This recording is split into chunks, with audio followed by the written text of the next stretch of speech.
This is the new 2020 Mercedes-AMG GT.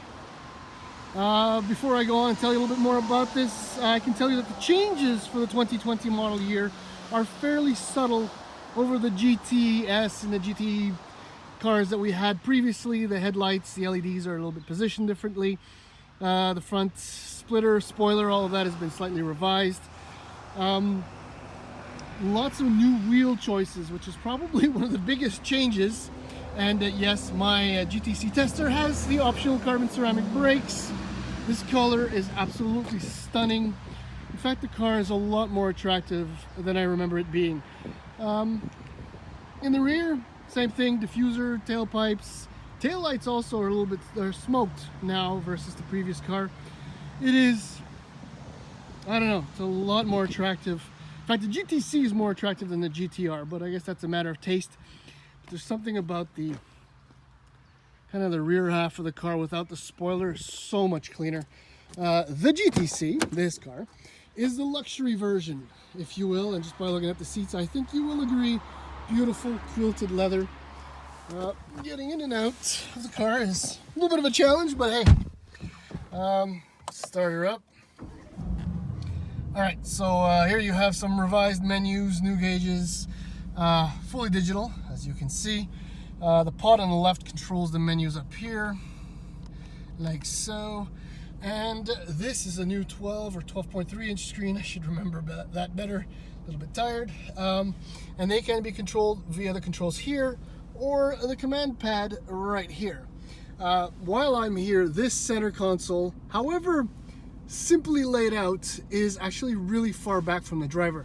That's why you now have these controls on the new steering wheel for the car in order to prevent the driver from reaching over or looking down to access, for example, the performance exhaust button, which I just turned off. The fit and finish is lovely. The layout is very, very nice.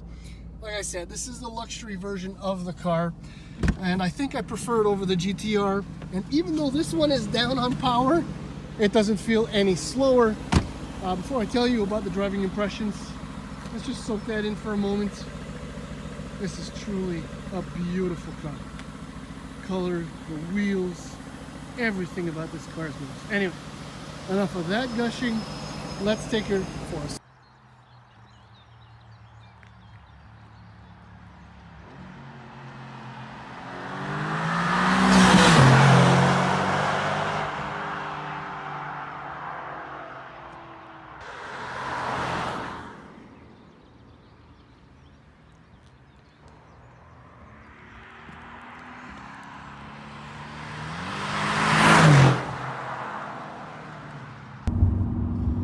Well, now that I'm good and stuck behind a lorry and about 27 cars, I guess this is the right time to start explaining to you the slight varying differences between this GTC and the GTR I drove this morning. In fact, the differences are very simple. The GTC, the luxury version, has only 550 horsepower from the twin turbocharged 4-liter V8 and 502 pound-feet of torque, giving it the ability to tackle a 0 to 100 sprint in 3.7 seconds. The GTR has more aggressive aero, wider tires, and a few other... Prepare to turn right. I'm getting ready. A few other niceties to make it go faster, which it doesn't quite do. Its 4-liter puts out 577 horsepower and 516 pound-feet of torque, and it'll do the 0 to 100 sprint in 3.6 seconds. Now turn right. So essentially there is no difference. What I can tell you is that the 7-speed dual clutch transaxle transmission is brilliant. The only issue with the drive line, if you will, it's all electronics.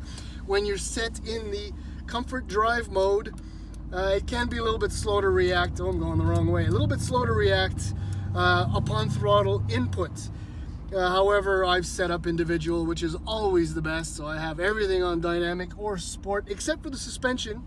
The car does have adjustable dampers, and they are set on comfort, not because the roads are bad here, but I'm an old man, I like comfort.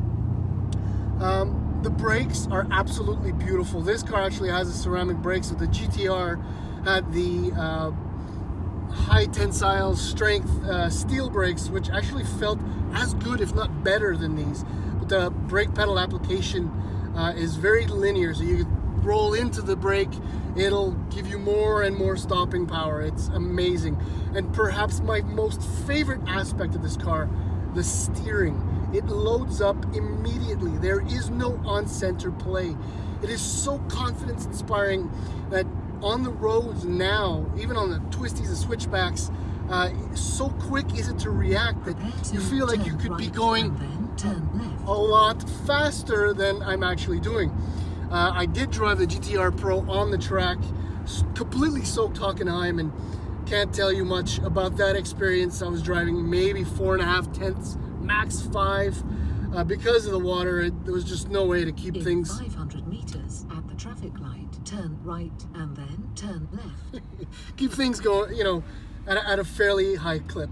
Anyhow, what I can tell you is that this car, not that it's changed that much dynamically despite the AMG Dynamics setup and the new drive modes and all that, is that it feels nicer, more refined than the first GT I drove a couple of years ago. This is a fantastic, absolutely beautiful